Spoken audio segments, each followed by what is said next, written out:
মালয়েশিয়ার প্রধানমন্ত্রী আনোয়ার ইব্রাহিম ইসরায়েলের বিরুদ্ধে আন্তর্জাতিক চাপ বাড়ানোর আহ্বান জানিয়েছেন। তিনি বলেছেন, ইসরায়েল যখন অন্য দেশের উপর হামলা চালায় এবং নিরীহ মানুষকে হত্যা করে তখন প্রতিক্রিয়া আসা স্বাভাবিক এবং তার অবস্থান ন্যায়ের পক্ষে। কাতার ভিত্তিক বার্তা সংস্থা আল জাজিরা এ তথ্য জানিয়েছে। আনোয়ার ইব্রাহিম বলেন, গাজায় ইসরায়েলের হত্যাকাণ্ড চলমান থাকা অবস্থাতেই ইরানে হামলা করা হয়েছে। এর মধ্যে যুক্তরাষ্ট্রসহ বাইরের শক্তিগুলোর হস্তক্ষেপ পরিস্থিতিকে আরও খারাপ করছে।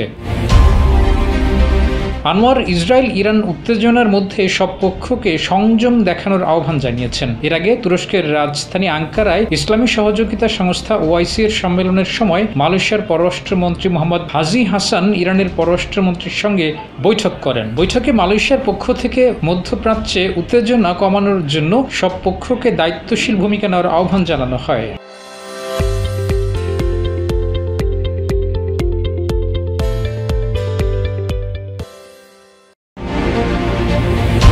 13 জুন থেকে ইসরায়েল এবং ইরানের মধ্যে দফায় দফায় হামলা চলছে। এর মধ্যে যুক্তরাষ্ট্র ইরানের 3টি গুরুত্বপূর্ণ পরমাণু স্থাপনা ফোর্দো, নাতানজ এবং ইস্পাহানে হামলা করেছে রবিবার। হামলার বিষয়ে মার্কিন রাষ্ট্রপতির দপ্তর হোয়াইট হাউস জানিয়েছে, ইসরায়েলের সঙ্গে পূর্বেই সমন্বয় ছিল। ইসরায়েলি বিমান এবং মিসাইল ইউনিটগুলো ইরানে পৃথকভাবে হামলা চালিয়েছে। মার্কিন প্রতিরক্ষা কর্মকর্তারা নিশ্চিত করেছেন, ভূগর্ভস্থ পারমাণবিক বাংকার লক্ষ্য করে বাংকার ব্লাস্টার বোমা ব্যবহার করা হয়েছে।